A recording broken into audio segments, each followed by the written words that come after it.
Okay. Welcome to the channel again today. So last night my wife and I went to a wedding and had an absolutely great time. But I've been working on this video a little bit here, is I wanted to remind everybody why it's so important to take control of your retirement plan. It doesn't mean you don't have financial advisors helping you out if you want. That's perfectly acceptable. But at the end of the day, you should have a general idea of how you're doing. I mean, it's just too important. It's 30, it could be 30 plus years of your life. And you don't want to be able to just have to call your financial advisor every time you want to make a decision. Then guess what? If things aren't going so well, they may not be your top priority, especially depending on how much you have in assets.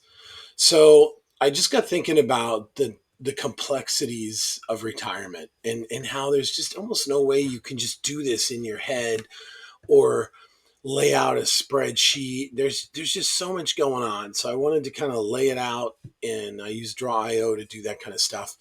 So I just kind of wanted to lay out how I kind of think of things, right? So if you start from the top here, you basically have your life, so to speak, and you have two parts of your life, right? When it comes to retirement, you have your accumulation stage, and then you have the stage where you're managing your retirement, which is when you're spending. So for me, you'll notice that it's like whenever you start, I just put 22 because that was when I kind of started my first real job. Um, and then at some point in time, you're going to make that decision. For me, it was 57.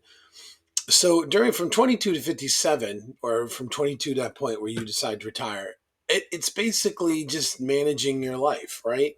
And you'll see here, it's my wife and I, pink and blue, whatever. And basically from a retirement perspective, what are you doing? It's not complex, right? You're just stashing away money. You're putting in a 401k. The big suggestion I have for young people is you should be doing it in your Roth, because it's funny, we were talking about this the other night with someone, but your maximum income is probably going to be maybe in your late 30s, when you in early 40s, when you really start making money. And at that point in time, if you're lucky, it's not the case for us, but if you're lucky, then theoretically in retirement you can make even more. But I don't think that's the case for most people. It's certainly not the case for us. So since the 401k is pre-tax, you get a good tax benefit out of it when you hit that max earnings curve. So say you're making 200,000 a year. I guess I'm just grabbing a number. I mean, it's my number, but if you're making 200,000 a year when you're, say, 30, maybe 40. I think I hit my first 100 when I was 30. But what happens is the tax benefits are going to be massive, because there's a good chance, especially with my wife, because my wife was working too in our 40s, I think. So between the two of us, we're pulling down like 280, yeah, change a year. And I'm telling you, we're not going to be making that much in retirement, nor do we need that much in retirement, because I'm not paying kids insurance. I'm not paying a house payment. There's just all sorts of stuff. We're still doing a vacation. You've already seen some of my budget videos. We're putting away 20,000 a year for vacations. Plus we're putting away 3,000, 3,000 a year for Wildwood vacation. So there's tons going on there.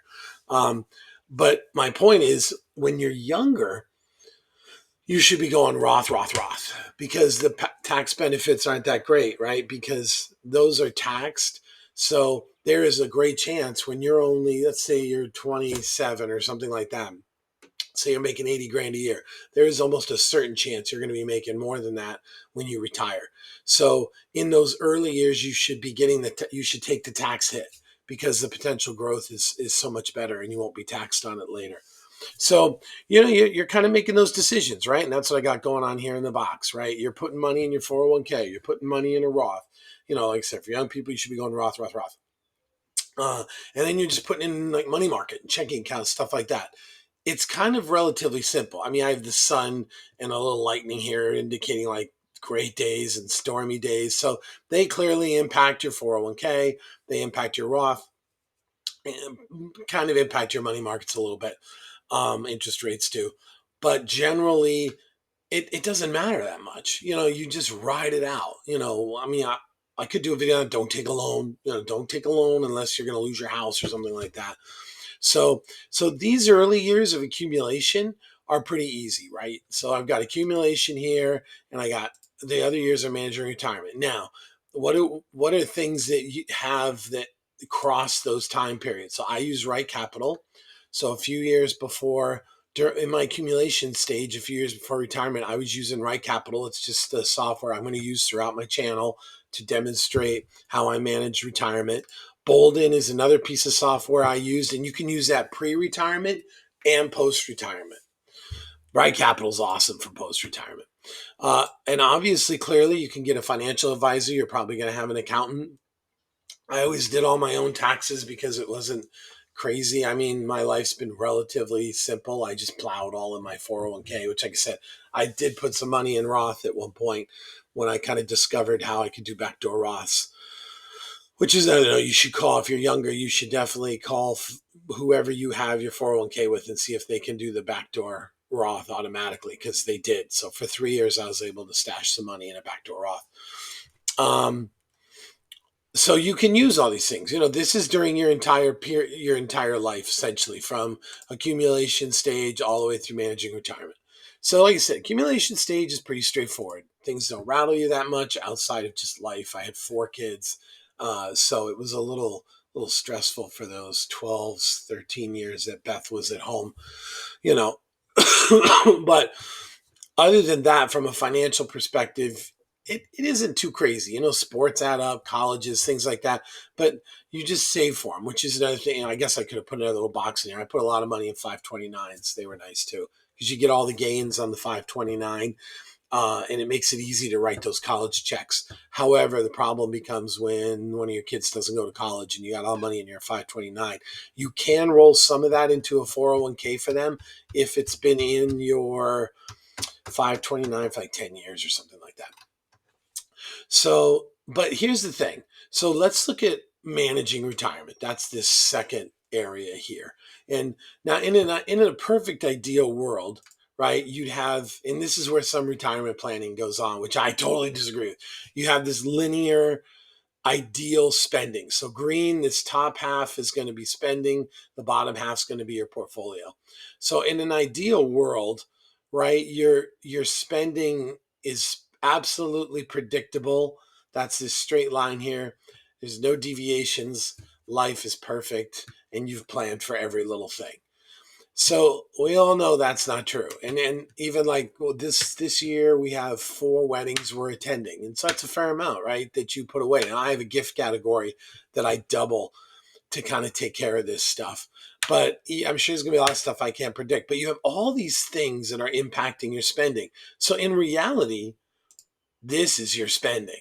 It's like it goes up, it goes down, it moves, it goes, it'll go high one years, it goes low in other years when you're not spending as much, it goes high in other years. Just, it's not this nice straight line of predictability. So it's super important that you want to be able to know, like, how much can I spend? How much if I spend X, is it going to impact my plan? And more importantly, it's like, well, how much is it going to impact my future plan to 91? And you can't possibly know this when the only thing you're doing is saying, okay, here's my average monthly spend, and then go on cruise control. That's just, it's just going to cause you problems later on. You could have too much here at the end of 91. You could have too little and start running out. You need a tool to help that. And if you look at like all these different things that can influence your spending behaviors, right? You have your peers. So we're starting to find already that as our friends, a lot of our friends haven't retired yet, but as they retire, they're going to want to do things. So we have like 3 or 4 friend groups, and and they're going to start saying, "Hey, let's go to Vegas." Like, I think we've always wanted to go to Austin, Texas, or something for a weekend or whatever. So you're going to have all these friends. They're going to start which is good, right? That's a good thing. I hope everybody has tons of friends that they can go do things with. But they're going to start influencing your decisions. You're going to want to go do more stuff. There's just going to be that influence. You're going to have inflation. I don't think, inflation just got really bad in the last few years with COVID and everything like that. Inflation, I never really felt was that big of a deal until lately. It's gotten a little crazy. Weddings, for your kids, weddings you have to attend. Lord knows those are getting more and more expensive. Your funner years, Like we're starting to find out that, and especially when Beth retires, like it's already happened. We're planning a cruise next year with some friends in Alaska, but that was just something that came up. It's like, hey, we're going. You guys want to come with us? You're gonna you're just gonna want. There are gonna be years where you want to spend more. There's gonna be years where maybe 20,000 for us isn't enough for vacations. I mean, and so we pump it up. We pump it up to 25 G's or something like that, and then know the next year I got to lower it. But I want to see how that impacts my plan. Family, family may need some help. You want to spend more time with family, grandkids, going on vacations. Maybe what you want to plan in. My brother-in-law does this, which is really cool. My brother-in-law like takes each family on a family vacation. So maybe you want to plan that. Like our plan for that right now is, I think what I'm going to do is take one of the years and see if we can take the kids instead of going on one of our fancy vacations. We'll take the kids. But here's the other thing too. Inflation is impacting all these numbers. So every year you wait, you may have that in your head or in some spreadsheet, but you literally say, listen, if in 10 years I'm going to want to, take my family, or 5, 6 years, my family on a vacation, a fancy vacation. Well, I need to get how much that's probably going to be now, and then some software will do the inflation. You can't do all this stuff in your head. RMDs. I don't think RMDs are a horrible thing. I think the big problem are required minimum distributions. The biggest problem with RMDs to me are you just can't control. And the biggest thing is the widow's tax trap, which we'll go over. Meaning if I die before those RMDs, all of a sudden those RMDs get pushed in and your tax bracket goes higher as a single person. So that's kind of, other than that, I don't have an inherent problem with RMDs unless they just push your tax bracket into something crazy. And RMDs happen later. So ideally, in my world, instead of RMDs, what I should be doing is spending more in my go-go years, because I think the RMDs hit in the 70s. Health. How's your health? That could bring spending lower. It could bring spending higher on healthcare. Maybe your health isn't so great. It's not life threatening, but it makes you not feel like going on vacations. Market perception. Like, how do you feel? This is the other reason too. I'm big on controlling your plan. Don't let the market perception like generally make you feel a certain way. Go into your plan. Like literally, my example is I've lost. Let's see, I wrote it down. I've lost. I've lost like 80 grand, 80, 90 grand since February, and it's the end of April now. So February, March, April, May. I lost like 80 grand. Um, if I didn't have my plan, I could be freaking out. I could just be like, "Oh no, don't spend anything. Go in lockdown. We're losing all this money." And you shouldn't be that way. Like we don't we want to control our lives. So I'm able to actually go into my plan, and which you'll see here, and say, "Hey, you know what? Things went down, so I went from like a 93 down to an 86% on my proposed plan." Which is just we'll get into that. I mean, I've already got a video on that I just released today. So the difference between the proposed plan and my actual plan. So, but because I had this plan, even though I lost like 100 grand or 80, 90 grand in a short time frame over a few months, it didn't rattle me that much because I knew. So what does that mean?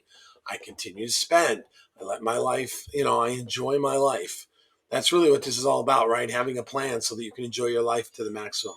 You have your spouse's health. So market perception, if you don't control it, it may all of a sudden drive your spending down unnecessarily. Your spouse's health. Maybe she's or he starts not feeling great, right? So all of a sudden now you're not spending as much. You know, you just want to, like, I'm trying to just tell people there's a lot of things that you can't plan for. Cars, you can plan for that. I actually have a plan for that.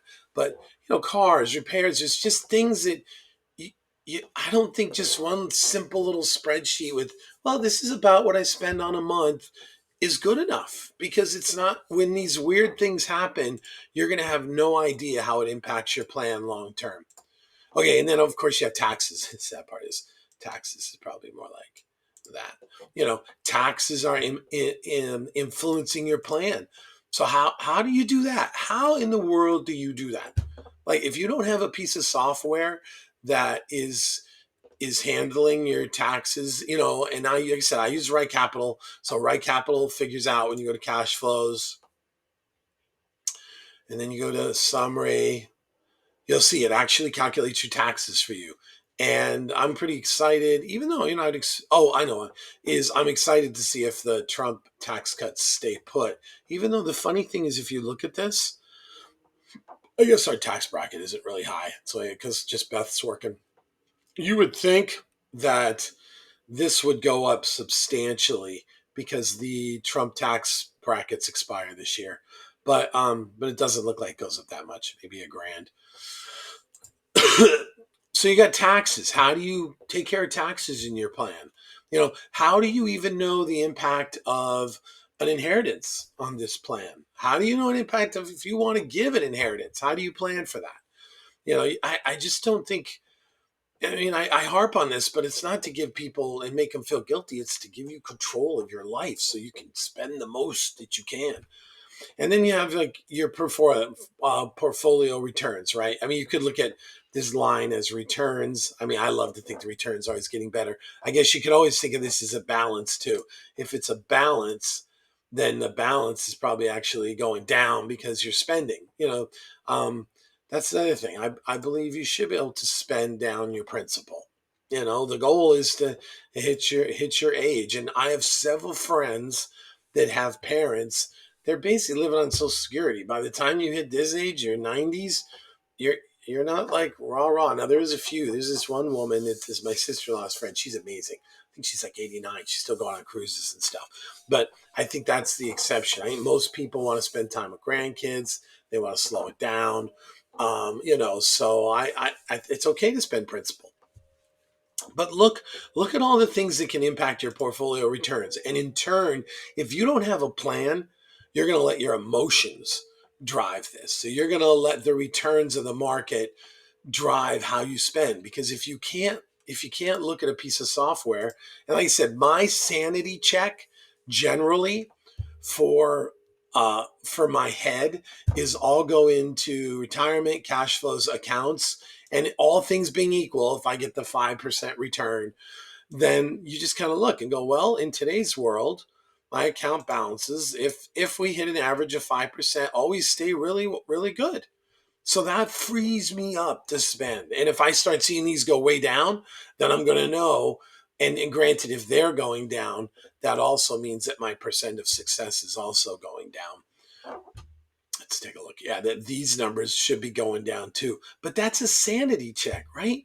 It's like instead of just arbitrarily taking guesses in my head on whether I can spend or not, I have a tool that actually helps me spend. So you look at all the things that impact returns, right? Other countries, that's what we're hitting right now with all these tariff deals. Politics hit returns. News outlets, people saying things about companies hits returns. Just feelings that people have about the market drive whether they invest or not. Now, again, the big thing I'm going to always remind people is I think I have like maybe 50% of my all my investments are in ultra conservative, T-bills, short-term T-bills, and just money market kind of stuff, CDs, things like that. Because if you want to be able to spend and spend comfortably, then you don't want too much of your excuse me. Excuse me. You don't want too much of your portfolio in the stock market because it will mess with your head. But you can't have you but you're also going to struggle with the feeling of missing out. Oh, the market did so well. And that's why I encourage you to look at your plan regularly when you have bad days. Like when the market tanks, go look at your plan. And then that reminds you of why you need to put stuff in conservative stuff, because you're spending. So I can't remember. I think I have like 6, 7 years. I actually have more, but when Beth stops working, we spend more, obviously. So, I don't put too much in here, and I don't put too much in here because of my feelings. Now, obviously, pre-retirement, you're going crazy and you're putting everything in stuff in stocks. Corporations impact this. Look at Enron, look at things like that. Corporations impact returns on your stock markets. The weather impacts stock market returns, I feel. Bond markets, how much are bonds returning? That'll impact where things go. But my point is, there's all these different things that impact all of your plan. And there's no way you can manage this just in your head with 12 lines on a spreadsheet and know how it's going to impact you when you're 91. Like like I said, I'm gonna show you step by step. I am showing you this now, of how to use Right Capital as my tool to manage all this stuff. I'll also show you some Bolden, but I primarily use Right Capital until they give me, I'm waiting for Bolden to give me line item details year by year, and they don't have that yet. So the point of this video is to remind you that I know it hurts. I know it's not easy. Take the time, go through my videos, how I use Right Capital. I know it's tough. I look at the videos and people spend like 2-3 minutes looking at it. I know it's going to hurt, but it's worth it. And there's no way that you can possibly do all this stuff in your head. So like I said, I'm not a financial advisor. I'm just sharing my experience on my retirement. I will continue to share my experience on retirement. I show my actual numbers. I give you all the tools you need that I use with my numbers to help you plan your own retirement in hopes that you can take control of your future. So have yourself a really good day. Take care.